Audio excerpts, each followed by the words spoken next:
Alright, let's go. Week 3 of spring anime. We're still very early into the season, and I've been finding out which shows that I've been really enjoying watching. A lot of cool emotional stories as well as great action scenes. So, with introductions out of the way, let's get into it. Starting off with Vivy, Fluorite Eyes Song, Episode 5.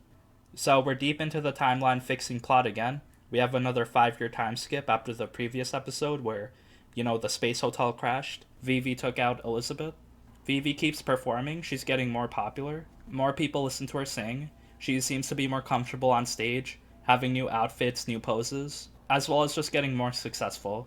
So in this 5-year time skip, we see some holograms being created, and then that big radio tower, it just keeps forming. So even though Vivi's actions were pretty substantial in changing the current timeline, the AI development just keeps going. So even if they're stopping big things from happening, like they saved a politician, they stopped the AI naming law from happening, stuff seems to be progressing even faster. So it's like their actions are directly resulting in this AI evolution happening even faster. Maybe for the good or for the bad. But yeah, that's pretty interesting. So yeah, in this 5-year time skip, Matsumoto shows up and he tells Vivy that we have a new goal here, where we have to stop this island. It's like an automatic island that builds AIs and it's all powered by AIs. And then the island was created 20 years from now, but in this timeline it's created now. So this island is called Metal Float, and then Vivy finds a professor that worked on the island. And then Vivy works with a professor who's a former Toke terrorist. But they all agree that they have to shut down the island because it's creating too many AIs. It's too advanced for us to handle right now. So Vivy and Matsumoto rescue the professor, Tatsuya. And there was a cool action scene where Vivy stops him from being attacked by these terrorists in a car chase. And then yeah, this guy seems to care about AIs. He actually married an AI in the future. So we see him, Tatsuya, and his AI wife Grace living together. And then they didn't marry yet, but in the previous timeline, they were kind of looked as a celebrity couple for being the first human AI to have relations. So yeah, there's some hope for people living in the present time where you can finally achieve your dreams of having an AI waifu. So then the professor gives Vivy a virus that if she injects into the island, then it'll shut down all the robots. So then we see them going into the island.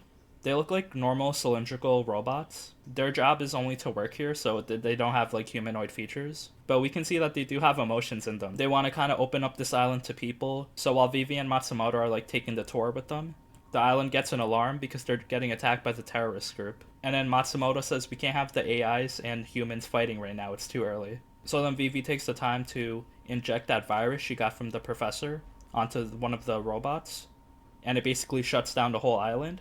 At least that was the purpose of the virus. Instead, it turns all the robots evil. So the virus that they got from the professor, it seems to be doing the opposite effect. It's escalating the war. So yeah, a lot of AIs, they start attacking the submarines, just bombing them. And now this metal floating island is being attacked by terrorists. So I'm interested to see what happens next. Vivi's trying to do her mission, terrorists are attacking, and robots are kind of going evil. So we can see as the anime progresses, just it's hard to change history. This AI human war just seems inevitable. Okay, so for Tokyo Revengers episode 3, I've been really liking the story so far. We see gangsters and delinquents with hearts of gold, and the man Takamichi just standing up for himself. It just makes the good characters feel so friendly and nice to cheer for. So yeah, it starts with Takamichi challenging the head guy of the fight club, Kiyomasa. But then once they're fighting, it's Takamichi has no chance. He's this weak middle school dude. And then he's just getting beat up by Kiyomasa, taking knees and punches to the face. So it's really painful to watch him getting beaten up again. The one thing that's kind of unbelievable in this anime is the amount of injuries that these dudes are recovering from. But I guess it's because they're young, so they're just healing so quickly. But yeah, anyway, as Kiyomasa beats him up, Takamichi just doesn't go down. He refuses. And then everyone's just yo, stay down, Takamichi, he's gonna kill you. But then Takamichi's nah, not yet. So he really displays his toughness. It's if Takamichi goes down here, it's his life is gonna just not change. He's on a mission to rescue Tachibana, but first he has to change himself. So then after Takamichi shows his toughness, this blonde dude comes in. He has a dragon tattoo on his head, and then his name is Ken. He also has a nickname Draken. But this dude Ken is not important. What's important is the dude behind him, another blonde dude, and his name is Sano Manshiro. And he's the leader of the whole gang, so this Manji gang that Takamichi was trying to stop, well, he just met the head guy right here. And then the leader comes and wants to talk to Takamichi. And then I guess it's because of his toughness, he sees Takamichi just doesn't want to stand down. So then Ken, the big dude behind him who's the muscle, he beats up Kiyomasa. And then Manjiro just befriends Takamichi. He gives him a nickname, Takemichi. So I guess Takemichi's new attitude, it kind of changed his life very quickly, because now he's friends with the leader of the whole Manji gang. And we see Manjiro, he also beats up Kiyomasa for making the Fight Club. Like, so I guess he doesn't approve of all these actions that the delinquents are doing. So then, yeah, Sano Manjiro shows up. He's the leader of the whole gang, and then, his presence can be felt. He's strong, powerful. Like, he looks like a normal short blonde dude, but you can tell, like, he has that power inside of him. Also, after that, we see Takemichi's friends kind of respect him, because they're not slaves anymore. They broke free of this Manji gang oppression. So, like, this one moment, him, like, toughening up and challenging Kiyomasa in a fight, it kind of made his whole life turn around. Because Takemichi realized that he can't stay the same, so just, like, big character development moment for him, and then, now he's one step closer to saving Tachibana. But it's not all fun and games, because the next day in school, Manjiro and Ken just, like, show up to Takemichi's school, and they're like, yo, let's hang out. And then they beat up all, like, the third years that are hanging out in the hallway. So it's kind of funny. These gang leaders are just, like, breaking into the school. Everyone's kind of scared, because, like, they know these dudes are, like, one of the strongest gangs out here. It's also kind of interesting to see just, like, oh yeah, there's no sign of police or anything to be called. So yeah, for the sake of, like, the gang mystique in this anime, there's not a lot of police involvement as of now. And then his girlfriend Tachibana comes in. So yeah, Hinata, she slaps Sano. He's, like, the strongest dude, the leader of the whole gang. She just slaps him because she wants to protect Takemichi. She doesn't want him to, like, keep getting involved in gangs and getting beaten up every day. So then huge balls by Hinata. Like, I cannot believe it. But yeah, she makes her presence felt. Like, she's not one of those random girls that needs to be saved. We later find out that he does have, like, a heart of gold, so he doesn't hit women. So then that kind of respectful type of behavior kind of squashes all the beef. And then Takemichi goes hangs out with them. So then Sano tells us his motivation, why he saw Takemichi and wanted to hang out with him. Mainly because he reminds him of his brother. Just like a dude that wants to pick fights with people stronger than him to protect the people that he cares for. And he talks about how his older brother was part of, like, this old school gang. And then, there were all these old school gangs and delinquents out here. Like, whether they had beef with other people and stuff, they clean up their own messes. So it's just, like, old school gang shit. Kind of cool and romanticized, but, now, like, times are changing. So people don't really look at gangs and delinquents the same way. He kind of wants to revitalize this new era. He wants to make gangs that people kind of look up to. And not gangs that are just, like, criminals. So then Takemichi gets a big invitation to join them. To basically stand up for the people. So yeah, we end the episode there. Takemichi just, like, kind of changing his life. And yeah, it's pretty much gangsters with a heart of gold. So then yeah, Takemichi's mission as of now is to stop his friend Sano Manjiro from meeting up with the other head of the gang, Kisaki, who we actually meet at the end of the episode. And he looks pretty evil, just like some smiling dude with glasses. So yeah, I'm really digging how the characters play out in this story. Although you have to be careful, because they're romanticizing these delinquents and these gangs in middle school. But there's always stuff like fighting and violence that comes with it, so, the gang life isn't all that nice. And then we'll probably find out more as Takemichi gets an invite to the Manji gang.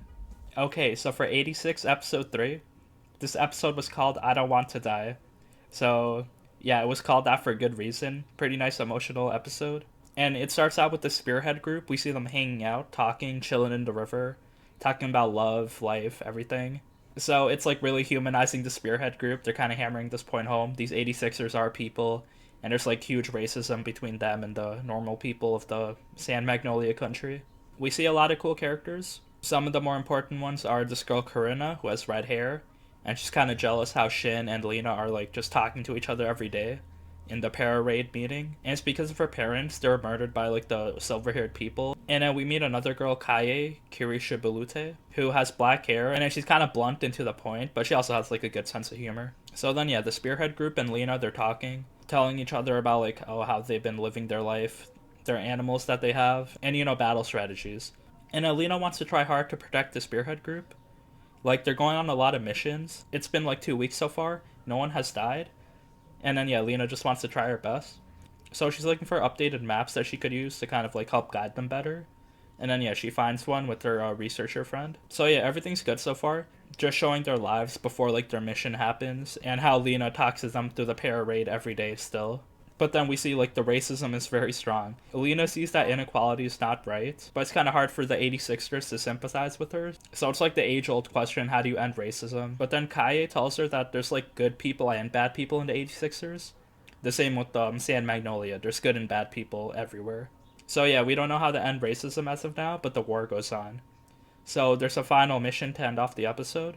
So yeah, this mission wasn't really shown. It was just Lena commanding them through voice. And then everything's going good so far. She has the updated map, so she guides people. Shin is doing his thing. But then Kaie, she kind of charges forward a bit aggressively because she sees this one drone by itself. And then Lena realizes this. She sees that there was like some marshland up ahead. And then she tells Kaie, but it's too late. Kaie got stuck in the marshland while she was charging forward. And then, yeah, she was basically stuck. Her last words were, "No, I don't want to die." And then, yeah, we end the episode there. This girl, Kaie, the black haired girl who she kind of like took an interest in Lena, and now she just straight up died. It's like not really a fault of Lena, but yeah, now that we have our first death with Lena as the head of the Spearhead group, we see her crying. So then, yeah, we get a post credit scene of this Rika just verbally abusing her, yelling at her, saying that, oh, she'll never understand us. So yeah, great episode to kind of like mark a turning point. We humanized the people. Rest in peace, Kaie. She was our cool, black-haired, funny, yet serious character. Okay, so for Fruits Basket, the final, episodes 2 to 3. The school is prepping for graduation. There's like a ceremony gonna happen. A lot of people are celebrating, doing their end of the year stuff. The main thing that happened in episode 2 was basically the dog zodiac Shigure. He talked to Akito, because they seem to have a broken relationship. And it's revealed that Shigure had sex with Akito's mom, mainly because he was jealous that Akito was attached to Kurino for so long. And then, yeah, they kind of hash out their feelings. Akito's like, how dare you cheat on me? And then the dog Zodiac is like, I was always here for you. You just had to see. And then they had sex. So that was kind of crazy. After that, we realized that Isuzu is missing, the horse Zodiac. Toru goes to her school to kind of ask for her. We see the girl spreading rumors about her, but no one really knows where she is. We see that she was actually talking to Akito's mother, and then now she's probably missing for a reason.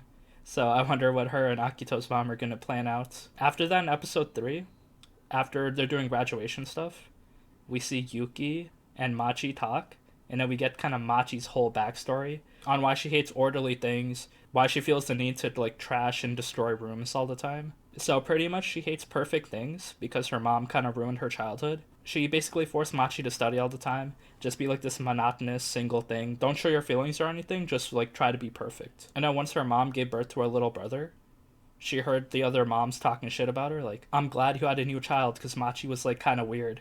Like she doesn't talk or anything. And then Machi got kind of angry because it's like, I'm literally following what you asked me to do, mom. Like, you wanted me to be perfect. And then one day her parents kicked her out because they saw that she was trying to take care of her brother, like tuck him in bed. And I thought she was about to choke him or something.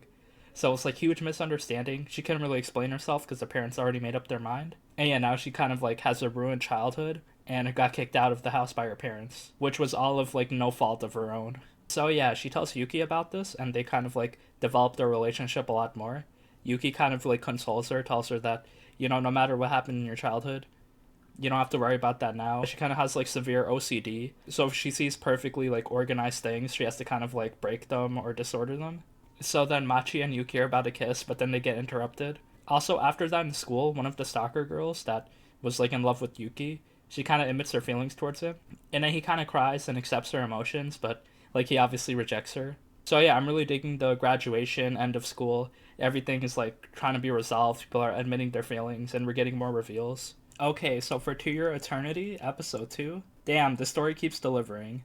So we introduce ourselves in a new village.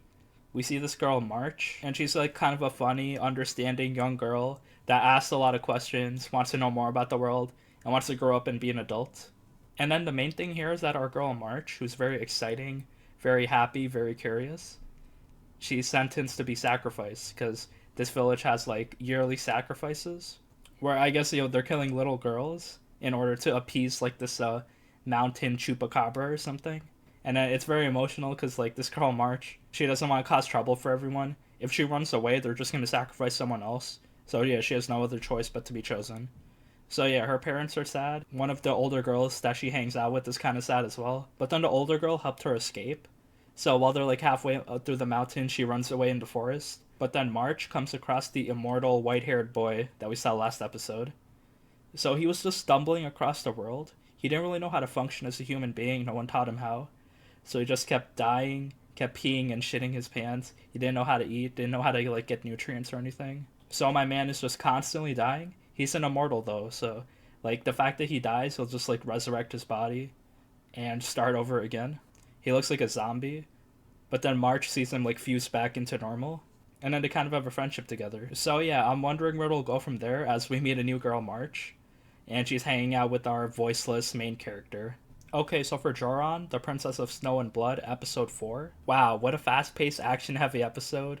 We see Yuki get her revenge, as well as a bunch of just like random action stuff and betrayals and double crosses. So yeah, it starts with Shinome. He kidnapped the little girl that Yuki was taking care of, Asahi. So then Yuki has no other choice but to chase after them. She meets up with Jin though, and Jin knocks her out and tries to stop her because it's like, you're basically going on a suicide mission. They're gonna have a trap to capture you, and then your blood is just gonna be wasted. So then her and Jin drive away. But then in the middle of the street, they come across these dog suicide bombers that just like go chase after their car and blow it up, which is kind of unexpected, but yeah, here we go. Yuki and Jin are kind of blown out of the car, and then Makoto comes in and kidnaps Yuki. So this was kind of random, because I was like, what's the point of Jin knocking out Yuki if Makoto's going to kidnap her anyway? Why not just skip all that and have Makoto kidnap her in the first place? They see Janome, and yeah, they're basically in his like laboratory. And then Asahi is also there. She's just like wrapped around some snakes, so if Yuki does anything, Asahi's just gonna die. We also get some information where Yuki's first name is Sawa, and it looks like she saw Makoto growing up. So yeah, that was some random backstory we had of Sawa and Makoto. Anyway, Yuki is strapped up onto this chair, and then we get Jinome's backstory, where he wants to fix the country, and with that he needs Yuki's blue blood. And it's basically that the people that run the country, they're greedy, they don't care about the little people, they sell them out just to save themselves. So we don't really know too much, but apparently the politics of this country, there's a bit of corruption and stuff, so that's interesting. But then after that, Makoto like betrays Shinome and frees Yuki. So that was kind of random. Makoto gets her arm cut off, but then she frees Yuki, and then she's like, oh, I did this because I didn't want to see Yuki struggling on her revenge. I wanted to kind of speed it up for her. So that's why I like pretended to be evil to bring Yuki to Janome. After that, Janome and Yuki fight. We see Janome. He's basically a dollar store brand Orochimaru. So yeah, he has like that snake aesthetic. He has like this white scaly skin. And he transforms into this big tough like snake monster. Yuki also uses her blue blood to transform. And yeah, it's like Yuki versus Janome. It's a pretty cool fight, but Janome is a lot stronger. And then Yuki tries to cut him, but he keeps healing. But then we see Yuki, she's really angry because her brother was like being kept captive by Janome. Like we thought Yuki's brother died, but Janome actually captured him. And he's keeping him alive for his blue blood. So he's basically like this strapped up, starving prisoner for like a large number of years. And then he's finally freed by Yuki. And then he throws some fire at Janome. And then yeah, they use that to kill Janome. He gets burned a bit, and then Yuki cuts him up. And then Makoto also grapples away, but one of her arms is injured, as like Janome's whole lab is burning down. Yuki was angry that her brother was being used, and then he finally dies at the end, but I guess she got a bit of closure. And now Yuki and Asahi are reunited. So Yuki finally got her revenge at the end. But then what now? Because we're on episode 4 only. So, I mean, they were teasing that political plotline where, you know, all the government leaders or whatever, and then the blue blood plotline is also there. So yeah, as long as Yuki's alive, people are going to target her for her blue blood. But yeah, very fun episode, just like cool action and reveals. But it was very fast paced, so I'm just wondering what's going to happen next. Okay, so for Dynazenon episode 4, another cool episode, we get a new kaiju eugenicist, Suzumu, who transfers into Yomogi and Minami's class, and just kind of tells them all about kaijus. How the kaiju eugenicists, they like kind of wanted to create a world where kaijus are needed, because they kind of give people freedom. So then after that, Yomogi and Yume, they kind of get along with each other. Yomogi actually gets jealous because he sees that Yume isn't in practice for the Dynazenon team, and that's because she was asking that girl about her sister, but then Yomogi thought she was talking to a dude. So damn, it's just like a Yomogi-Yume relationship being escalated here. I thought Yomogi didn't really care about her, but yeah, apparently he developed feelings for her. But yeah, since Yomogi is sick, he couldn't participate in this new kaiju fight that they had, where one of the kaiju eugenicists summoned a new kaiju. So then that little girl Chise with the red hair that follows Koyomi around, she decides to operate the Dynazenon in Yomogi's place. It seems that she can operate this pretty well. She can't really move the arms that much, so Yomogi kind of goes in to rescue her and save the day. But yeah, they're showing that Chise can also get involved in the Dynazenon. So yeah, another decent episode, stuff is being developed. We get some history about the kaiju eugenicists, as well as all the characters going about their lives doing their separate things to progress their own stories. Okay, so for My Hero Academia, Season 5, Episode 5, the tournament arc continues. Right now it's Momo, Hagakure, Aoyama, and Tokoyami, all together fighting the Class 1B team that is led by Kendo, the martial arts girl that has a quirk that gives her a big hand. So then we see Kendo's trying to compete with Momo. as well as Tokoyami. It's just like him developing this episode, showing how he got stronger with his dark shadow. So it's basically he turned into a bird. He can fly now. He always had the bird head, but now he can actually fly. Where he just makes the shadow wrap around his body and just makes the shadow drag him around while it's waving its wings. So then, yeah, Hawk saw Tokoyami, I think, during the internship. And then he was like, yeah, we're both birds of a feather, so, you know, so then I might as well mentor you. So yeah, Tokoyami's fighting this other shadow dude from Class 1B. His name is Shihai, and his quirk is black. So he's like this big shadow man, and he can just like disappear into any dark surfaces. They kind of have good ways to counter him, because like Tokoyami can always follow him, and Aoyama can use his naval laser to kind of light things up. So then Momo and Hagakure kind of corner him, but then they get stopped by the mushroom girl, Kinoko. So it was all part of their plan, chase the shadow dude, but then you're running right into a trap. And then we end the episode there. So yeah, the tournament's continuing. We just saw Tokoyami. He got a cool power-up. He can fly now. He's like a real bird. But I mean, I guess I'm more interested in Kendo. She's trying to prove herself to be a leader, going against Momo. So yeah, this tournament arc is continuing. Okay, so for I Killed Slimes for 300 Years and Maxed Out My Level, episode 3. We introduce a new character, Halkara. She's a big-titted elf, and then she's being hunted by a demon lord, Beelzebub. And then she runs to Azusa for help. It's like, oh, help me, the strongest witch. And then we realize that she's like a rich apothecary. She invented this energy drink called Nutri-Spirit. So she basically invented the Red Bull of this universe. But then apparently this drink is poisonous to demons. So that's why Beelzebub, she drank it and got sick. So Halkara thinks Beelzebub is trying to kill her. So then Azusa takes Halkara in. She's a new member added to our team. She's like kind of ditzy and like scared of people stronger than her, but she's also focused on her business. And then she's good at like analyzing mushrooms.